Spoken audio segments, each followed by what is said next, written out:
Bonjour à tous, bienvenue à notre méditation quotidienne. Quelle joie d'être ensemble à nouveau pour méditer des extraits de la Bible. Euh, Nous voulons connaître la Bible, nous voulons la méditer, la comprendre. Nous demandons au Seigneur de nous éclairer pour cela, parce que la Bible, c'est la parole de Dieu. C'est le moyen par lequel Dieu parle aux hommes, aux êtres humains. Nous sommes reconnaissants que Dieu soit un Dieu qui parle, n'est-ce pas?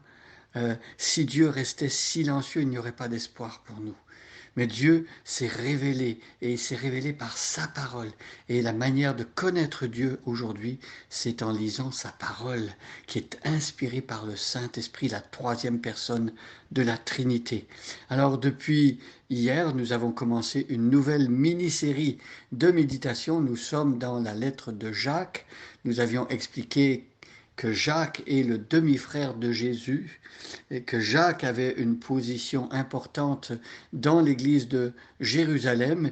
Il était le pasteur évêque de l'église de Jérusalem et Jacques aussi était un homme qui avait une influence importante lorsqu'il y a eu le concile de Jérusalem. Jacques a tranché le débat en intervenant. Il était respecté des apôtres, bien que lui-même ne soit pas un apôtre. Il ne faut pas confondre Jacques, celui qui a écrit la lettre de Jacques, avec l'apôtre Jacques. Je me souviens que dans le livre des Actes, au chapitre 12, on nous mentionne que Jacques a été décapité. C'est le deuxième martyr de l'Église chrétienne après Étienne. Étienne a été le premier martyr et Jacques le deuxième. Et donc, celui qui a écrit la lettre n'est pas ce Jacques, mais c'est un autre Jacques, c'est-à-dire le frère, le demi-frère de Jésus. Alors, Jacques écrit d'une manière très pratique. Parfois, on a voulu opposer Jacques à Paul parce que Jacques explique la justification d'une manière différente de celle de Paul. Euh, Certains ont pensé que Jacques disait que les chrétiens étaient sauvés par leurs bonnes œuvres, mais Jacques ne dit pas cela en fait. Dans sa lettre, il dit que les bonnes actions qu'un chrétien ou un être humain peut faire, ça va découler du fait qu'il a eu la foi et qu'il a rencontré Jésus-Christ et que Jésus l'a justifié par sa foi. Donc c'est un angle différent. Paul parle du moyen du salut, c'est par l'action de Dieu. Lorsqu'on croit, Dieu nous confère toutes les bénédictions de Jésus-Christ. Et Jacques, lui, prend l'angle de celui qui a déjà cru et il prouve sa foi en agissant d'une certaine manière. Ça revient à dire, comme Jésus a dit, on reconnaît un arbre à ses fruits. Alors je regarde Jacques, nous sommes au chapitre 3. C'est un chapitre qui parle de la sagesse. La sagesse est un thème important dans la Bible. Quand vous lisez, par exemple, le livre des Proverbes ou même l'Ecclésiaste, il y a des livres dans la Bible qui nous parlent particulièrement de la sagesse. Et Jacques nous en parle ici d'un point de vue chrétien. Alors je vais lire Jacques chapitre 3 des versets 13 à 18 et aujourd'hui nous allons regarder le verset 14. Lequel d'entre vous est sage et intelligent?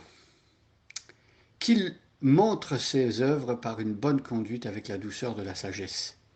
Mais si vous avez dans votre cœur un zèle amer et un esprit de dispute, ne vous glorifiez pas et ne mentez pas contre la vérité. Cette sagesse n'est point celle qui vient d'en haut, mais elle est terrestre, charnelle, diabolique.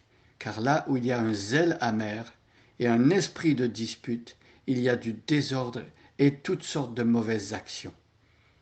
La sagesse d'en haut est premièrement pure, ensuite pacifique, modérée, conciliante, pleine de miséricorde et de bons fruits, exempte de duplicité, d'hypocrisie. Le fruit de la justice est semé dans la paix par ceux qui recherchent la paix. Jusqu'ici notre lecture. Hier, nous avions vu que Jacques posait cette question, qui veut être sage et intelligent? Qui euh, prétend même l'être? Et donc peut-être suite à la question de Jacques, plusieurs personnes auraient peut-être levé la main pour dire, moi je suis sage, je suis intelligent, j'ai des diplômes, je connais beaucoup de choses. Et Jacques va surprendre en quelque sorte ses lecteurs, il va dire que la vraie sagesse, la vraie intelligence d'un point de vue biblique, c'est celle qui se voit dans la conduite. Et en particulier, il met l'accent sur la douceur. Quelqu'un qui connaît beaucoup de choses, qui a plein de diplômes, mais qui n'est pas capable d'avoir une bonne conduite ou et qui se met en colère ou qui n'a pas la douceur qui est caractéristique de la vraie sagesse de Dieu, eh bien, pour Jacques, c'est une personne qui pourrait clamer haut et fort qu'il est sage, mais pour lui, il ne l'est pas du tout. Alors, verset 14 maintenant. Mais si vous avez dans votre cœur un zèle amer et un esprit de dispute, voilà, c'est une hypothèse. Alors, Jacques écoute ceux qui clament être sages et intelligents, et il leur dit, d'accord, on va vérifier si tout cela est vrai. Et là, il regarde la vie, il regarde le cœur en particulier. Si vous avez dans votre cœur un zèle amer et un esprit de dispute, vous voyez, les mauvaises actions, la mauvaise conduite commence par ce qu'il y a dans le cœur.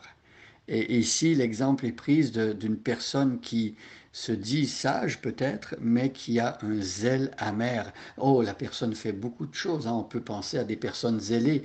Elles font plein d'actions, plein d'activités, mais il y a une amertume au cœur de ces actions-là. Il y a du zèle amer, il y a un esprit de dispute. Voyez, peut-être vous avez déjà rencontré des personnes qui connaissent beaucoup de choses, mais leur connaissance, leur intelligence leur sert à créer toutes sortes de troubles et de disputes dans un groupe. Tu mets une personne comme cela dans un groupe et elle connaît beaucoup de choses, elle se sert de sa connaissance pour créer des divisions. Hein. Et un esprit de dispute, c'est pénible, et dans un groupe, c'est lamentable, parce qu'on n'arrive jamais à avoir l'unité, il y a toujours des conflits, et Jacques, ici, est en train de nous dire que la vraie sagesse ne se comporte pas comme cela.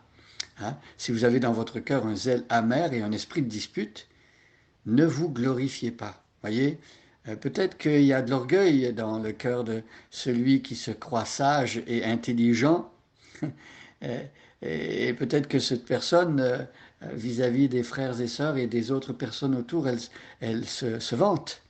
Elle se dit, ouais, moi je connais beaucoup de choses, mais Jacques dit que il n'y a pas de quoi se glorifier lorsque notre connaissance nous amène à créer des conflits, des divisions, à se disputer sans cesse. Eh bien, il n'y a pas de quoi se glorifier. On doit plutôt s'humilier, se repentir, demander pardon à Dieu. Et Jacques dit ici, ne vous glorifiez pas et ne mentez pas contre la vérité. Alors, la vérité de la Bible nous enseigne que la sagesse selon Dieu, elle n'est pas comme ça. On a dans le Proverbe chapitre 8 une description de la sagesse. C'est comme si la sagesse était personnifiée. Et dans le livre des Proverbes aussi, on nous parle aussi de la sagesse. Et il y a des textes aussi dans les psaumes qui nous disent que le commencement de la sagesse, c'est de craindre Dieu, c'est le respect, la révérence vis-à-vis de Dieu. Tout commence là. D'ailleurs, au début de sa lettre, Jacques le dit, si quelqu'un manque de sagesse, qu'il la demande à Dieu. Euh, Bien sûr que dans toutes sortes de situations, et en particulier le contexte du chapitre 1, c'est un contexte où une personne est éprouvée. Alors quand on est éprouvé, on aurait peut-être envie de se défendre ou de dire des paroles qui font du mal aux autres. Et c'est à ce moment-là en particulier qu'on a besoin de s'arrêter et de demander à Dieu la sagesse, une sagesse qui n'est pas motivée par l'amertume ou un esprit de dispute, mais une sagesse qui est remplie de douceur.